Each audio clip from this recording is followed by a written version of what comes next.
clapping, even though most of you have no idea who the fuck I am. Actually, just a show of hands, how many people have actually heard of me? Can you? That's pretty good. That's pretty good. Okay, you know, heard of me as in someone said, hey, there's this guy, or actually heard of me as in you've listened to the podcast, and okay, see, significantly less people. Now, before I start talking, there's a couple things I just want to mention. The first one is that I do swear a lot, so if any of you are kind of like, I don't know, really sensitive to that, you probably want to get over yourself. There's this weird thing here in America, I've never quite understood it, where if I tell you that every day 30,000 kids fucking die of starvation, the thing that would, you know, make you the most angry is the fact that I said fuck. So I've never quite understood that, but I'm a swearing machine. So I apologize in advance if you have a very soft constitution. Now, before I start, also, I have to tell you a little bit more about me, since evidently there weren't many hands that went up. My name is Jacob Fortin, not 14, but, you know, whatever. I guess that's the whole American way to pronounce it. But I started a blog roughly about 3 years ago on atheism. Before then, I mean, I was your typical non-believer. It didn't really affect me. I didn't care. I mean, I was never really religious. But at some point, it really started to grate on me.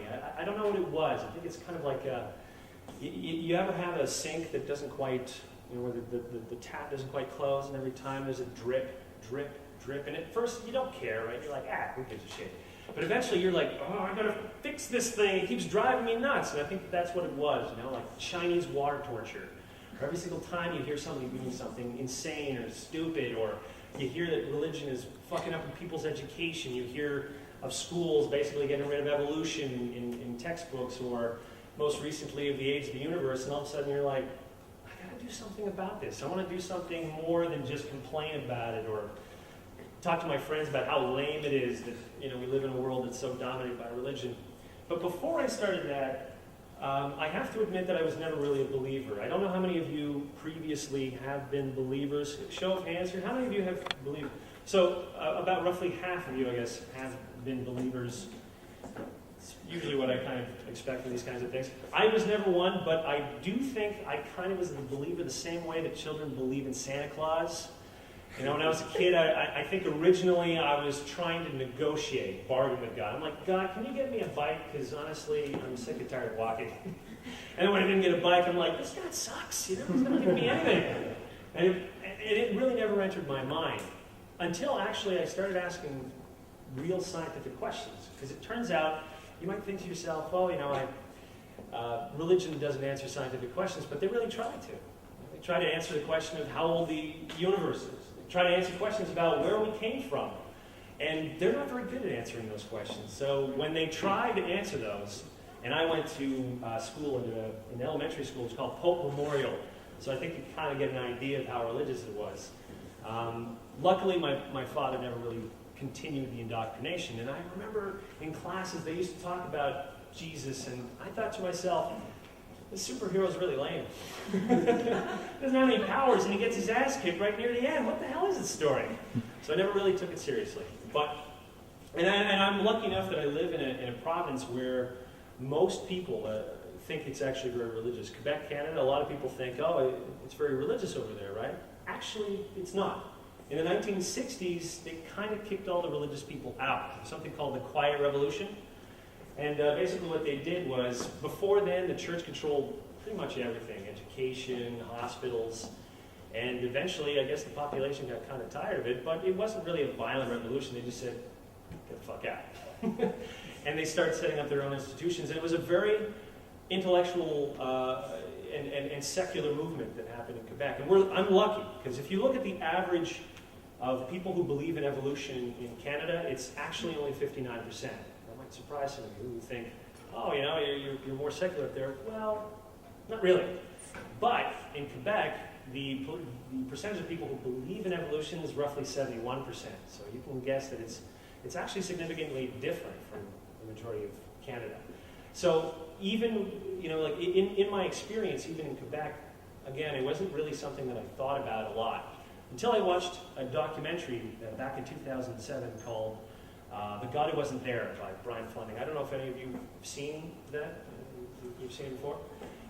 It was, at the time where I was watching it, and throughout the whole documentary, he talks about, well, there's no real historical evidence for Jesus, and here are the historical figures that resemble Jesus, Horus and Dionysus, and even Hercules, Odysseus, and you're kind of like, wow, this is the same story that's being told again and again. And I have to admit, before then, I thought what almost everybody who's not very religious, but has those sympathies towards it, I thought to myself, oh, I'm sure Jesus is just like, he was a real guy, really nice guy. He spoke a lot on poverty, he spoke a lot on social justice, and he was a nice guy, right? That was my initial thought. I think a lot of people think that way too. And until I started really actually just reading about some of the stuff that Jesus said, and I was like, I'm not sure I like this guy anymore, Before Jesus, if you look at the Old Testament, there's no mention of hell. And before then, Jews thought if you didn't believe in God, you're just probably going to be obliterated, and it's no fucking big deal, right? But not until Jesus, meek and mild, do we have the concept of hell, where people are suddenly tortured for an eternity for not believing that he's a God. And it's kind of a weird thing, actually, when you really think about it, that somebody would make that claim and say, unless you believe in me, and then you can't enter heaven. You have to come to heaven through me. And if you don't, then you're going to be eternally punished. And I always thought that was kind of holding people hostage to belief. If you were right, if you were so confident that you were the Son of God, why would you punish people for not believing? Now, after I finished watching that documentary, now obviously I wasn't suddenly deciding, I'm going to start a crazy blog, I'm going to fight the power. No, I was actually more curious from some of the books and the authors that Brian Fleming had interviewed, and one of them was Sam Harris. I'm sure most of you are familiar with Sam Harris. Hopefully most of you are. He's probably actually my favorite one of the four atheist horsemen of the apocalypse. If only because I actually find that he's the calmest one. Richard Dawkins can kind of grate on you a little bit, and I'm sure he annoys the crap out of everybody because, he's British.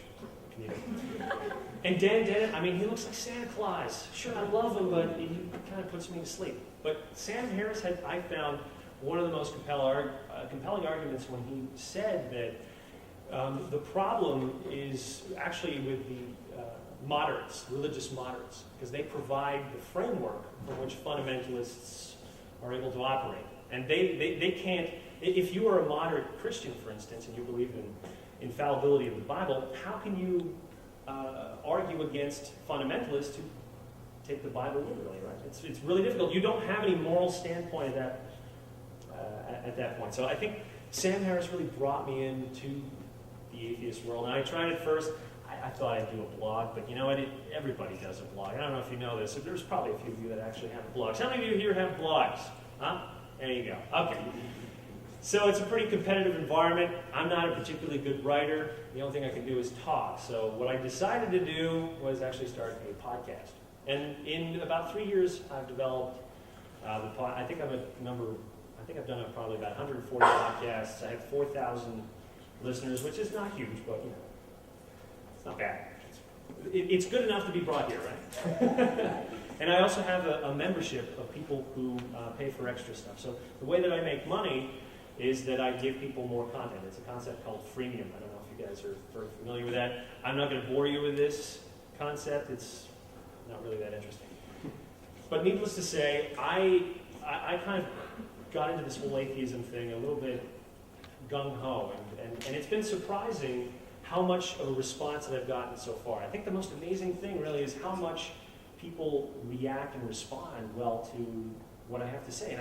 And I hope, and this is one of the most important things here as you guys are sitting here, and I want to create more of a dialogue than a monologue.